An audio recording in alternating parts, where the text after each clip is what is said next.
అసలేంది ఈ దేశంలో అనేక మంది పేద వర్గాలు, బడుగు వర్గాలు చాలా రకాల సమస్యలతో బాధపడుతున్న సందర్భంలో వీళ్ళు క్యూబా దేశానికి విరాళాలు పంపించాలని ఒక ప్రత్యేకమైనటువంటి అంశం తీసుకొని వచ్చి ఇది జాతీయ కమిటీ పిలుపు అన్ని పార్టీలకు సంబంధించి వామపక్ష పార్టీలని చెప్తా ఉన్నారు.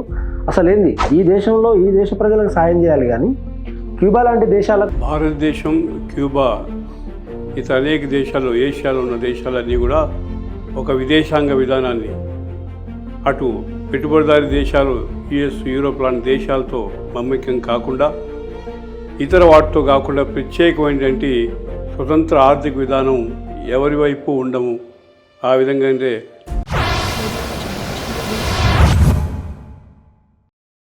వర్తమానం ఛానల్కి స్వాగతం. నేను మీ ఉదయ్ కుమార్. ఈరోజు మన ముఖ్య అతిథి national committee for the solidarity Cuba state convener DG Narasimha Rao sir ఉన్నారు. అసలేంది ఈ దేశంలో అనేక మంది పేద వర్గాలు, బడుగు వర్గాలు చాలా రకాల సమస్యలతో బాధపడుతున్న సందర్భంలో వీళ్ళు క్యూబా దేశానికి విరాళాలు పంపించాలని ఒక ప్రత్యేకమైనటువంటి అంశం తీసుకొని వచ్చి ఇది జాతీయ కమిటీ పిలుపు అన్ని పార్టీలకు సంబంధించి వామపక్ష పార్టీలని చెప్తా ఉన్నారు. అసలేంది ఈ దేశ ప్రజలకు సాయం చేయాలి కానీ క్యూబా లాంటి దేశాలకు సహాయాన్ని పంపించడం ఏందో ఈ స్టేట్ కన్వీనర్ ఒకసారి అడిగే ప్రయత్నం చేద్దాం. సార్ నమస్కారం సార్, ఎలా ఉన్నారు? ఓ నైస్. అసలు ఏంటి సార్, మీరు ఏదో ప్రత్యేకమైనటువంటి ప్రోగ్రాం పెట్టిండ్రు, ఏంటిది? క్యూబాకు అండగా నిలబడదాం, క్యూబా దేశానికి విరివిగా విరాళాలు ఇద్దామనేది తీసిండ్రు ఒక పోస్టరు. అసలు ఏంటి సార్, అసలు ఇప్పుడు ఫెడరల్ కాస్ట్రో చెగువేరు కదా, అసలు మన దేశంలో అనేక రకాల సమస్యలతో కొట్టుమిట్టాడుతున్న పేద ప్రజలు ఉన్నారు, కానీ మీరు క్యూబా దేశానికి విరాళాలు పంపించాలనేటువంటి అంశం ఏంటి అసలు? భారతదేశం, క్యూబా ఇతర అనేక దేశాలు, ఏషియాలో ఉన్న దేశాలన్నీ కూడా ఒక విదేశాంగ విధానాన్ని అటు పెట్టుబడిదారీ దేశాలు యుఎస్, యూరోప్ లాంటి దేశాలతో మమ్మకం కాకుండా ఇతర వాటితో కాకుండా ప్రత్యేకమైనటువంటి స్వతంత్ర ఆర్థిక విధానం ఎవరి వైపు ఉండము. ఆ విధంగా అంటే తటస్థంగా ఉంటాం, నాన్ అలైన్డ్ అని చెప్పి ఒక బ్లాక్ని ఏర్పాటు చేశారు. ఆ బ్లాక్లోకి మొదటిసారి జవహర్లాల్ నెహ్రూ భారతదేశ ప్రధానమంత్రి దానికి అధ్యక్షుడిగా ఉన్నాడు. ఆ తర్వాత కాలంలో క్యూబా అధ్యక్షుడు ఫైడెల్ కాస్ట్రో గారు ఈ నాన్ అలైన్డ్ బ్లాక్కి జవహర్లాల్ నెహ్రూ గారు తర్వాత ఆయన నాన్ అలైన్డ్ బ్లాక్కి ఏంటంటే అధ్యక్షుడయ్యారు. కానీ ఆ విధంగా భారతదేశానికి, క్యూబాకి సుదీర్ఘకాలం పాటు విదేశాంగ విధానంలో ఏకాభిప్రాయం ఉండి ఏటో అటువైపు కాకుండా మనం స్వతంత్రంగా వ్యవహరించాలి, అవసరాల ప్రాతిపదికగా నిర్దిష్టమైనటువంటి అవసరాన్ని దృష్టిలో పెట్టుకుని మనం స్వతంత్రంగా వ్యవహరించాలి సందర్భాన్ని బట్టి అని చెప్పిన నిర్ణయం, ఆ లక్ష్యంతో ఉన్నటువంటి సంబంధం మొదటిగా భారతదేశానికి, క్యూబాకి సుదీర్ఘకాలం పాటు ఏర్పడింది. కాబట్టి ఈరోజు భారతదేశం పెద్ద దేశం, ప్రపంచంలో చైనా మొదటి పెద్ద దేశం అయితే రెండో పెద్ద దేశం భారతదేశం. కానీ భారతదేశం, చైనా రెండు కూడా ఏషియా కంట్రీలోనే ఉన్నాయి. అంటే సోవియట్ రష్యా మరో పెద్ద దేశం, అది కూడా ఏషియా కంట్రీలోనే ఉంది. ఇవన్నీ కూడా ఏంటంటే విదేశాంగ విధానంలో నైబరింగ్ స్టేట్స్గా ఉంటున్నాయి కాబట్టి, కంట్రీస్గా ఉంటున్నాయి కాబట్టి వీళ్ళ మధ్య ఒక విధమైనటువంటి అవగాహన, సర్దుబాటు, మరో విధంగా ఇచ్చిపుచ్చుకోవటం అనేటువంటి ఒక విదేశాంగ విధానాన్ని ఏర్పరచుకున్నారు. ఆ విధంగా భారతదేశానికి, క్యూబాకి సుదీర్ఘకాలం పాటు సత్సంబంధాలు ఉంటూ వచ్చాయి. అందుకనే భారతదేశంలో పెద్ద దేశం తనకు అనేక సమస్యలు ఉన్నప్పటికీ కూడా ఆ చిన్న దేశం ఏంటి క్యూబా యొక్క జనాభా 1,15,00,000. అంటే మన భారతదేశంలో ఒక నగరం, హైదరాబాద్ నగరం జనాభా ఎంతో, క్యూబా దేశం జనాభా అంత. అయితే ఆ దేశం చాలా చిన్నది. యుఎస్కి, అమెరికాకి కేవలం 145 కిలోమీటర్ల దరిదాపుల్లో ఉంది. ఒక ద్వీపంగా ఉండి ఒక స్వతంత్ర దేశంగా ఉంది. అయితే ఈ దేశం లాటిన్ అమెరికా దేశాలు, అమెరికా ఖండంలో ఉత్తర అమెరికా, లాటిన్ అమెరికాలో దాదాపు అనేక దేశాలకి ఈ క్యూబా దేశం ఆదర్శంగా, చిన్న దేశమైనా పెద్ద సందేశం ఇస్తూ ఆ దేశంలో ఉన్న ప్రజలందరికీ కూడా అక్కడ సోషలిస్టు ఎకానమీ ఉంది, ఆర్థిక వ్యవస్థ ఉంది. అక్కడ ప్రైవేటు ఆర్థిక వ్యవస్థ లేవు, ప్రైవేటు సంస్థలు లేవు, ప్రైవేటు విద్యా సంస్థలు లేవు, హాస్పిటల్స్ లేవు, కంపెనీలు లేవు, ఏమీ లేదు, వ్యాపారం కూడా ఏమీ లేదు. మొత్తం సోషలిస్ట్ ఆర్థిక వ్యవస్థలో భాగంగానే అక్కడ ప్రభుత్వ పర్యవేక్షణలోనే విద్య, వైద్యం, ఉపాధి, అవసరాలు, మార్కెట్ ఎకానమీ అంతా కూడా కేవలం సోషల్ ఆర్థిక వ్యవస్థగా ఉన్నాయి.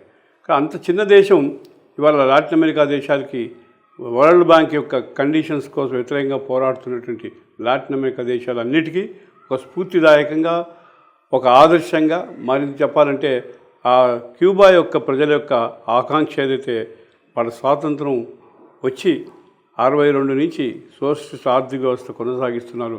ఎన్ని ఇబ్బందులు వచ్చినా ఆ దేశం, ఆ ప్రజలు ఆ ప్రభుత్వంతో చర్చించుకునే సమస్యలు పరిష్కరించుకుని ఆ విధంగా దేశం మరింత బలపడటానికి, మరింత ఆదర్శవంతంగా ఉండటానికి ఇవాళ పూనుకుంటున్న పరిస్థితి. అందుకనే అలాంటి ఒక దేశాన్ని, చిన్న దేశాన్ని అతలాకుతలం చేయాలని చెప్పి అమెరికా భావిస్తుంది.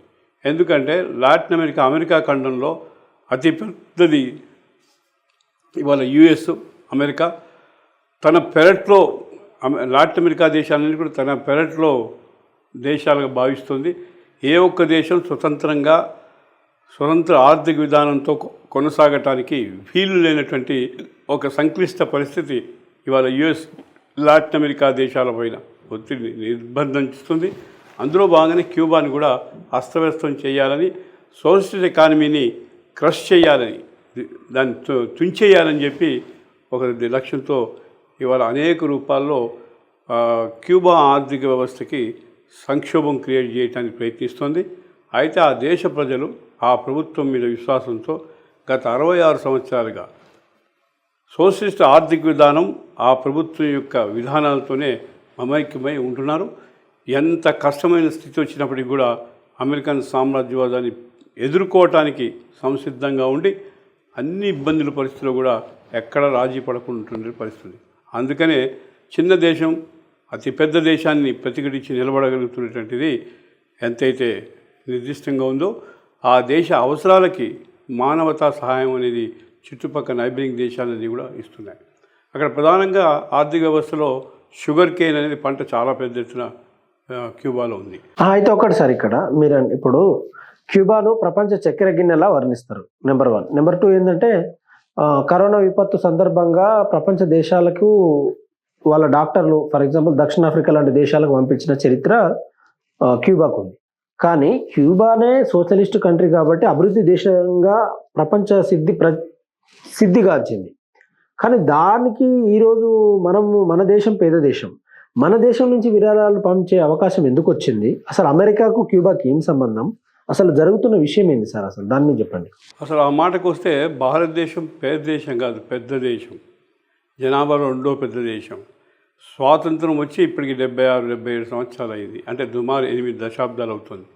8 దశాబ్దాలుగా 2వ పెద్ద దేశంగా ఉంటూ, ఏషియాలో చైనా తర్వాత 2వ పెద్ద దేశంగా ఉంటూ అనేక రంగాల్లో ముందుకు వెళ్తున్నటువంటి పరిస్థితులు ఉన్నాయి.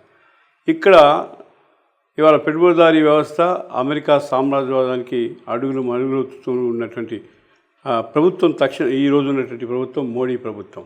గతంలో జవహర్లాల్ నెహ్రూ ఉన్నప్పుడు ఏదైతే విదేశాంగ విధానం నాన్ అలైన్డ్గా ఏర్పడిందో ఆ బ్లాక్ నుంచి దాదాపు భారతదేశం అఫీషియల్గా డిక్లేర్ చేయలేదు మేము దాని నుంచి దూరం అవుతున్నామని. కానీ తన చర్యల ద్వారా, తన విధానాల ద్వారా తన ఆర్థిక వ్యవస్థని దాదాపుగా అనుసంధానం చేస్తుంది అమెరికన్ ఆర్థిక వ్యవస్థతో. అమెరికాతో వ్యూహ ఒప్పందాలు చేసుకుంటుంది. ఆ విధంగా తన ఆర్మీని యుఎస్కి సహాయపడటం, యుఎస్ అవసరాల కోసం ఎక్కడైనా ఉపయోగపడటానికి ప్రయత్నిస్తుంది. అందుకే పేద దేశం కాదు, పెద్ద దేశం, విశాలమైనటువంటి వనరులు ఉన్న దేశం. కానీ అక్కడున్న ఆర్థిక వ్యవస్థ, ప్రభుత్వం గతంలో ఉన్న విధానాల నుంచి డిపార్ట్ అయ్యి ఇవాళ కేవలం అమెరికన్ ఆర్థిక వ్యవస్థతో మమైక్యమై అక్కడున్న కార్పొరేట్ సంస్కృతిని భారతదేశంలో కూడా తీసుకురావాలని, పరిశ్రమల్లో కార్పొరేట్ జైంట్స్ తయారు చేయాలని చూస్తుంది. అందులో భాగంగానే ముఖేష్ అంబానీ రిలయన్స్ కంపెనీలు కానీ, ఇప్పుడు మోడీ వచ్చిన తర్వాత తను రావడంతో గుజరాత్ నుంచి మరో పెద్ద జైంట్ని తీసుకొచ్చాడు, అదానీని. ఆ అదానీని ఇప్పుడు 2వ పెద్ద సంపద కలిగిన వాడిగా భారతదేశంలో ఉంది. అంటే వ్యక్తులు సంపదలలో ప్రపంచ 100 మందిలో పోటీ పడుతున్న పరిస్థితి ఇవాళ భారతదేశంలో సంపద లేదని కాదు, దేశం చిన్న దేశం అని కాదు, పెద్ద దేశం, పెద్ద ఆర్థిక వ్యవస్థ. ఈ ఆర్థిక వ్యవస్థ మూలాలన్నీ కూడా అక్కడ ఉన్నటువంటి కార్పొరేటీకరణ లాగానే భారతదేశానికి కూడా మోడీ అమెరికా ఆర్థిక వ్యవస్థను అనుసంధానం చేసుకుంటూ ఇక్కడ కూడా భారతదేశంలో కూడా కార్పొరేట్లకు అనుకూలమైన ఆర్థిక విధానాలు, వాళ్లకు లాభాలు, వాళ్ళ సంపద పెంచటం, నష్టాలేమో ప్రజల మీద పడేస్తున్నారు. బ్యాంకులను తీసుకునే లోన్లు కట్టకపోతే బ్యాంకులు. ఇప్పుడు క్యూబాలో వచ్చిన విపత్తు ఏంటి సార్, అది చెప్పండి. క్యూబాలో వచ్చిన విపత్తు ప్రధానంగా ఏంటంటే ట్రంప్ ఈ మధ్య వచ్చిన తర్వాత తను అనేక బ్లాకేడ్స్ని, ఆర్థిక ఆంక్షల్ని పెడుతున్నాడు. మా మాట వినని దేశానికి ఎవ్వరూ ప్రపంచం వాళ్ళు సహాయం చేయకూడదు. సరిహద్దు దేశాలైనా ఆసియా దేశాలైనా ఏవీ చేయకూడదు. అలా చేస్తే ఆ దేశాల ఆర్థిక వ్యాపారం మీద కూడా మేము కట్టడి చేస్తాం, వాటిని కూడా బ్లాకేడ్ చేస్తాం, వాటి మీద దాదాపు ఏంటంటే రెస్ట్రిక్షన్స్ పెడతామని చెప్పి ఇవాళ చెప్తున్నటువంటి పరిస్థితి. అయితే సోషలిస్ట్ ఆర్థిక వ్యవస్థని శిథిలం చేయాలి అనేటువంటి దుష్ట ఆలోచన ఇవాళ అమెరికాకు ఉంది. అందుకే స్వాతంత్రం వచ్చినప్పుడు, క్యూబా స్వాతంత్రం వచ్చినప్పుడు 59 ఫైడల్ కాస్ట్రో, చే గువేరా, రాహుల్ కాస్ట్రో తదితరైనటువంటి వాళ్ళు ఆ ఉద్యమాన్ని లీడ్ చేశారు. వాళ్ళు సోషలిస్ట్ ఆర్థిక వ్యవస్థగా ప్రకటించడంలో లక్ష్యంగా అప్పటికే అమెరికా కంపెనీలు ఏవైతే క్యూబాలో ఉండేవో వాటిని 1960లో జాతీయం చేయటం జరిగింది.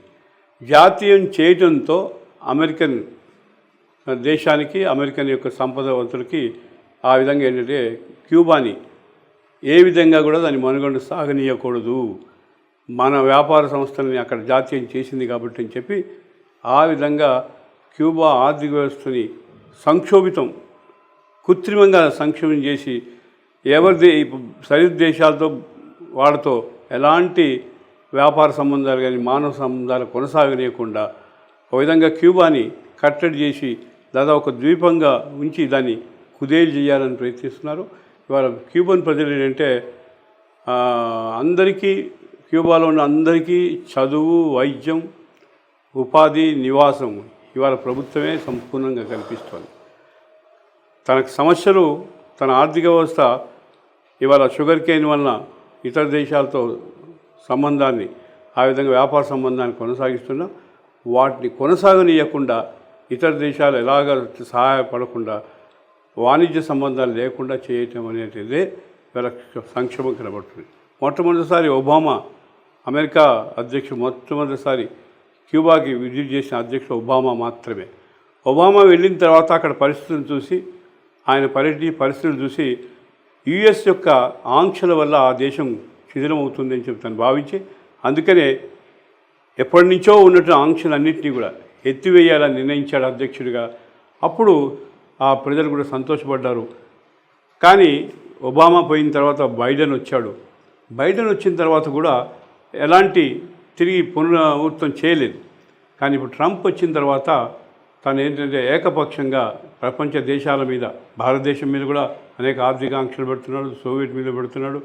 సోవియట్తో భారతదేశం వ్యాపారం చేస్తామంటే ఈ రెండు దేశాలని ప్రపంచ వాణిజ్యంలో దెబ్బతీస్తాను, ఆ ఆర్థిక వ్యవస్థను కూల్చేస్తానని చెప్పి ప్రగల్భాలు పలుకుతున్నాడు.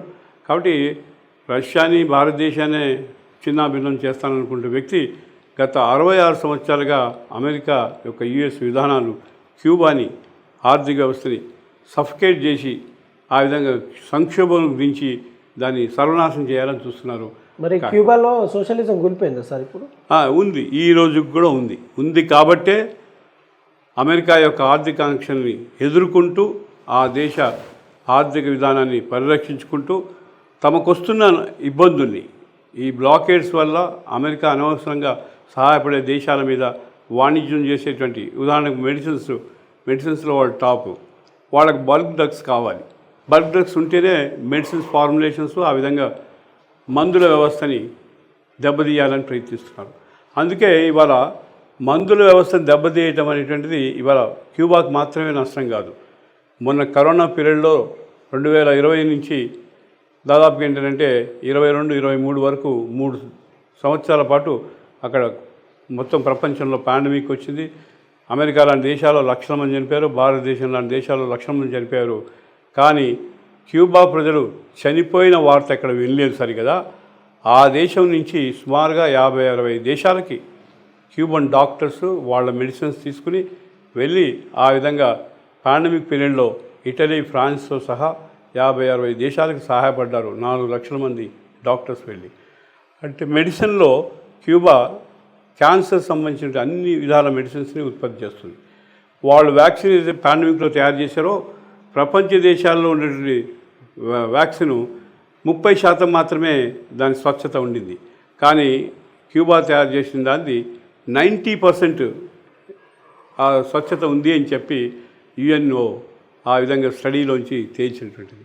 కాబట్టి అలాంటి గొప్ప చిన్న దేశం గొప్ప సాంప్రదాయం కలిగి అందరికీ చేతునిస్తూ తన డాక్టర్స్ని అనేక దేశాల కష్టకాలంలో పంపించింది. అలాంటి దేశాన్ని శిథిలం చేయాలని, ఆర్థిక వ్యవస్థ దెబ్బతీయాలనే యుఎస్ ఏంటంటే ఈరోజు వాళ్ళకి మందులను ఎవరిని ఇవ్వకూడదు, బల్క్ డ్రగ్స్ సప్లై చేయకూడదు అంటుంది. బల్క్ డ్రగ్స్ లేకపోతే దాదాపు ఒక సంవత్సర ప్రణాళిక, వాళ్ళ మెడిసిన్ సంబంధించిన ప్రణాళిక ఇవాళ స్తంభిస్తున్నటువంటి పరిస్థితి. అందుకే ఆ స్తంభించేటువంటి పరిస్థితిలో ప్రపంచ ప్రజల దగ్గరికి వాళ్ళు వచ్చి ఈ బ్లాకేడ్ వల్ల ఈ నష్టం జరుగుతుంది, మీరు మాకు సహాయపడండి అని చెప్పి కోరారు. ముఖ్యంగా భారతదేశం క్యూబాతో నాన్ అలైన్డ్ బ్లాక్లో ఉన్నటువంటి సత్సంబంధాలు నుంచి 1993లో ఇలాంటి సోవియట్ రష్యా కుదేలైనప్పుడు వాళ్లకు వీళ్లకున్న వాణిజ్య సంబంధాలు స్తంభించినప్పుడు, ఇబ్బందులు వస్తే, ఫుడ్ సంక్షోభం వస్తే అప్పుడు national committee for solidarity with Cuba అని చెప్పి భారతదేశంలో ఏర్పడింది. ఇది ఆ విధంగా వామపక్ష పార్టీలు, సిపిఎం పార్టీ నాయకత్వం బాధ్యతలు తీసుకున్న దీంట్లో ఆనాడున్న కాంగ్రెస్ ప్రభుత్వంతో సహా పివి నరసింహారావుతో సహా అనేక రచయితలు, సైంటిస్టులు అందరూ కూడా ఈ దేశానికి సహాయపడటానికి ముందుకొచ్చారు. వచ్చి చేయూతనిస్తే ఆనాడు 10,000 మెట్రిక్ టన్స్ రైస్ని, బియ్యం, గోధుమలు, ఇతర మందులు, ఇతర ఆర్థిక డబ్బు అన్నీ కూడా సమీకరించి ఓ పెద్ద షిప్లో ఆ ప్రభుత్వానికి ఆనాడు ఫైడల్ కాస్ట్రోనే అధ్యక్షులు ఉన్నారు, వారి వైపుకి పంపడం జరిగింది. అలా చేసిన దాంట్లో ఆనాడు కేంద్ర ప్రభుత్వం ప్రధానమంత్రి పివి నరసింహారావు వాడు కూడా షిప్ను ఏర్పాటు చేయడంలో మధ్యలో ఎవరు అడ్డుకోకుండా అది అక్కడ రీచ్ కావడానికి అవసరమైనది సంబంధం ఇది ఏర్పాటు చేశారు. ఆ విధంగా ఆనాడు ఇప్పుడు ఒక మాట సార్, ఇప్పుడు కేంద్ర ప్రభుత్వం ఆనాడు హెల్ప్ చేసింది. అసలు ఈనాడు కేంద్ర ప్రభుత్వం హెల్ప్ చేయాలనుకుంటుందా క్యూబాకు? నెంబర్ 1. నెంబర్ 2, ఒకవేళ హెల్ప్ చేయకపోతే మీరు విరాళాలు అని ప్రకటిస్తూ అందరిని అడుగుతున్న సందర్భం కదా, ఈ దేశం నుంచి మీరు ఎన్ని కోట్లు పంపించాలనుకుంటారు? అసలు మీ లక్ష్యం ఏంది? ఈ మెడిసిన్స్కి ఇప్పుడు బల్క్ డ్రగ్స్ మెడిసిన్స్ అంతా వాళ్ళకి చేకూర్చాలి అంటే కనీసం ఒక 10 కోట్లైనా అవసరం ఉంటుంది అనేటువంటి 10 కోట్లు కనిష్టంగా కావాలి. 10 కోట్లు ఉంటే తప్ప వాళ్ళకు అవసరం ఏంటంటే ఒక సంవత్సర కాలానికి అవసరమైనటువంటి బల్క్ డ్రగ్ మెడిసిన్స్ పంపించడానికి సాధ్యం కాదు. 10 కోట్లు కనీసం లేకపోతే. అందుకే ఆ 10 కోట్లని భారత ప్రజల నుంచి, భారత కార్మికుల నుంచి, భారత విద్యార్థుల నుంచి, భారత మహిళల నుంచి, భారత రచయితలు, సైంటిస్టులు అందరి నుంచి సేకరించాలని చెప్పి జనవరి 15వ తేదీన అది ప్రారంభించాం. జనవరి 1 నుంచి 15 వరకు ప్రారంభించి ఆ విధంగా ఆగస్టు 13 ఫైడల్ కాస్ట్రో ఆయన జన్మదిన సెంటనరీ రోజు అది. ఆ రోజుకి 6 మాసాల మధ్య కలెక్ట్ చేసి వాళ్ళకి పంపించాలని, ఒక పెద్ద కార్గో విమానంలో పంపించాలని. ఇప్పుడు కూడా అప్పుడు గతంలో షిప్ కేంద్ర ప్రభుత్వం సహకరించింది ప్రయాణానికి, ఇవన్నీ సరుకులను చేర్చడానికి. ఇప్పుడు కూడా విమానం కావాల్సి ఉంటుంది కాబట్టి కేంద్ర ప్రభుత్వం ఆల్రెడీ దృష్టికి తెస్తున్నాం. ఇతరులు అందరి జోక్యంతో కేంద్ర ప్రభుత్వం అది ఏర్పాటు చేస్తుందనే భావిస్తున్నాం. ఏర్పాటు చేయని పరిస్థితి ఉండదు, చేయక తప్పదు అనేటిది భావిస్తున్నాం. ఆ విధంగా ఏంటంటే ఈ 10 కోట్లు సేకరించడానికి ఈ national committee for solidarity with Cuba దేశవ్యాప్తంగా దానికి కన్వీనరు, భారతదేశ కన్వీనరు ఎంఏ బేబీ గారు, వారు కూడా పర్యటన చేస్తున్న అన్ని రాష్ట్రాలకి. అందులో భాగంగా తెలంగాణలో కూడా ఆ కేంద్ర ఎన్ని పార్టీల మద్దతు సార్ ఇది left parties, democratic parties, social parties, secular parties యొక్క ప్రజా సంఘాలు, పార్టీలుగా కాకుండా ప్రజా సంఘాలు, ట్రేడ్ యూనియన్లు కానీ, విద్యా సంఘాలు కానీ, మహిళా సంఘాలు, సాంస్కృతిక సంఘాలు, అన్ని ఆల్ ఇండియా వ్యాప్తంగా రైతు సంఘాలు అన్నీ కూడా సమీక్షిస్తున్నాం. ట్రేడ్ యూనియన్స్ అన్నీ కూడా ఇవన్నీ ఎక్కడికక్కడ రాష్ట్రాల ప్రాతిపదికగా ప్రజల దగ్గరికి, వివిధ తరగతుల దగ్గరికి వెళ్ళి ఆ విధంగా ఫండ్స్ని ప్రచారం నిర్వహించడం, ఫండ్స్ని సేకరించే ప్రయత్నం చేస్తున్నాం. మాకు ఉంది గతంలో వాళ్ళ ఫుడ్ క్రైసిస్ వచ్చినప్పుడు 10,000 మెట్రిక్ టన్స్ ఇచ్చాము, అందజేశాము. అది ఆ తర్వాత వాళ్ళు తెలియజేశారు, మనం ఇచ్చినట్టు 10,000 మెట్రిక్ టన్స్ ఆ ప్రభుత్వం ప్రజలందరికీ సమానంగా పంచితే ప్రతి ఒక్కరికి 7 రోజుల పాటు ఆ ఫుడ్ సహాయం ఉపయోగపడింది. ఏ సంవత్సరం సార్ అది? అది 1993లో ఇచ్చాం. కాబట్టి పార్టీకి ఇచ్చిరా, కేంద్ర ప్రభుత్వం ఇచ్చిందా? కేంద్ర ప్రభుత్వం కాదు, అప్పుడు ఈ కమిటీ ఏర్పడింది. ఈ కమిటీకి మేధావులు ఇచ్చారు. సార్, ఇక్కడ కమ్యూనిస్ట్ పార్టీలకు క్యూబా పార్టీ నుంచి, క్యూబా ప్రభుత్వం నుంచి ఏమైనా విరాళాలు అందినాయా గతం నుంచి? అంటే చెగువేరా, ఫిడెల్ కాస్ట్రో, రాల్ కాస్ట్రో నుంచి నేపథ్యం ఇప్పుడు మీరు వాళ్ళు ఏంటంటే ప్రధానంగా స్పోర్ట్స్లో టాలెంట్స్ ఉన్నటువంటి వాళ్ళు, ఎడ్యుకేషను, హెల్త్ ఇవన్నిటితో పాటు స్పోర్ట్స్, ఆర్ట్ ఏవైనా కొత్త కొత్త కళలు కూడా అక్కడ ఉన్నటువంటివి, వాటన్నిటినీ సంబంధాల్లో ఎక్స్పోర్ట్ చేస్తున్నారు. మన దేశానికి అవసరం ఏంటంటే సంఘీభావాన్ని కూడా వాళ్ళు అనేక సందర్భాల్లో చేస్తున్నారు. యువజనోత్సవాన్ని కూడా వాళ్ళు, చిన్న దేశమైన ప్రపంచ యువజనోత్సవాన్ని అనేక దఫాలు వాళ్ళు నిర్వహించి ప్రపంచ దేశాల యువకులందరినీ కూడా ఆ దేశానికి ఆహ్వానించి స్పోర్ట్స్ నిర్వహించి ఆ ప్రజలతో సంబంధాలు పెట్టుకుని, వాళ్ళ దేశం చిన్నది కాబట్టి వాళ్ళ నుంచి పెద్దగా మనం ఆర్థికంగా ఎక్స్పెక్ట్ చేయలేము. అయినా అవసరాలు వచ్చినప్పుడు ఆ పరిస్థితి చూద్దాం. ఈరోజు పెద్ద దేశంగా ఉన్న మనం ఆ చిన్న దేశం యొక్క సంక్లిష్ట పరిస్థితిని ఆదుకోవాలి అని చెప్పి అనుకుంటున్నాం. అందుకనే ఈ తెలంగాణ రాష్ట్రంలో కూడా గత నెల 20వ తేదీన సుందర విజ్ఞాన కేంద్రంలో క్యూబా సంఘీభావ రాష్ట్ర సదస్సును ఏర్పాటు చేశాం. ఈ రాష్ట్ర సదస్సులో సుప్రీంకోర్టు ఫార్మర్ విశ్రాంత న్యాయమూర్తి జస్టిస్ బి సుదర్శన్ రెడ్డి గారు దాని ప్రధానంగా చీఫ్ ప్యాటర్న్గా ఉండి ఆ సదస్సులో ముఖ్య అతిథిగా పాల్గొన్నారు. అలాగే నేషనల్ కమిటీ నుంచి ఆర్ అరుణ్ కుమార్ కూడా వచ్చారు. వారు ఉభయలు మొత్తం ఈరోజున్న ప్రపంచ పరిస్థితుల్లో క్యూబా ఎదుర్కొంటున్నటువంటి ఇబ్బందులను తెలియజేశారు. వాళ్ళు కూడా అప్పీల్ ఇచ్చారు, ఈరోజు మనం సహాయపడాల్సిన అవసరం ఉంది. ఈ దేశంలో రాజకీయాలకు అతీతంగా ప్రజా సంఘాల మధ్య సమన్వయంతో విద్యార్థులు, మేధావులు, కార్మికులు అందరూ కలిపి చేయాలని పిలిపించారు. ఒక 80 మందితో కమిటీ ఏర్పడింది. ఆ కమిటీకి, తెలంగాణ రాష్ట్ర ఏర్పడిన కమిటీకి నేను రాష్ట్ర కన్వీనర్గా బాధ్యత తీసుకున్నాను. కాబట్టి మేము గత 15-20 రోజులుగా ఈ సంపూర్ణమైన ప్రయత్నాల్లో ఉన్నాం. విశ్వవిద్యాలయాల్లో ఉస్మానియా యూనివర్సిటీలో ఇవాళ ఒక ప్రయత్నం చేసి ఉన్నాం. హెచ్సియులో, హైదరాబాద్ సెంట్రల్ యూనివర్సిటీలో, అలాగే ఇఫ్లూలో అనేక విద్యా సంస్థల్లో కూడా విద్యార్థులు అలాంటి చొరవ తీసుకుని విద్యార్థుల నుంచి టీచింగ్ ప్రొఫెషనల్స్ అందరి నుంచి కూడా సేకరిస్తున్నారు. కాబట్టి ట్రేడ్ యూనియన్స్లో పారిశ్రామిక వాడల్లో ఒకరోజు వేతనము ఆ విధంగా కనీసం ఎంత ఇస్తే అంత వాళ్ళు కూడా ఇందులో 10 కోట్లలో ప్రధాన షేర్ చేయడానికి ప్రయత్నిస్తున్నారు. కాబట్టి అందరి యొక్క సమిష్టి కృషి తప్పకుండా జనవరి 13 కల్లా ఆ 10 కోట్ల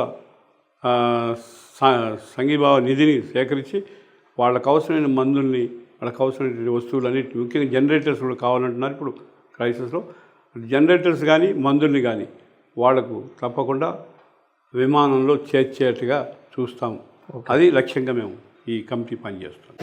ఓకే, మీ యొక్క విరాళాలు క్యూబాకు 10 కోట్లు అందించేటువంటి లక్ష్యం సాధన వైపు నడిచే క్రమంలో మీరు సక్సెస్ కావాలని, అక్కడ ప్రజలందరికీ మీరు అనుకున్నది సాధించేటువంటి జనవరి 2 వరకు అది సమకూర్చే ప్రయత్నం జరగాలని కోరుకుంటూ మా వర్తమానం ఛానల్కి ఇచ్చేసి మీ అమూల్యమైనటువంటి అభిప్రాయాలు మాతో పంచుకున్నందుకు మీకు ప్రత్యేకమైన ధన్యవాదాలు. Thank you sir. మరొకసారి ధన్యవాదాలు. వర్తమానం మా లక్ష్యాన్ని తప్పకుండా చేర్చుకోవడానికి ప్రోత్సహిస్తూ ఆ విధంగా సహకరిస్తున్నందుకు, ఈ వీడియో ద్వారా ప్రజలందరికీ కూడా తెలియజేయడానికి పూనుకున్నందుకు మరొకసారి ధన్యవాదాలు తెలియజేస్తున్నాను. Thank you sir. ధన్యవాదాలు.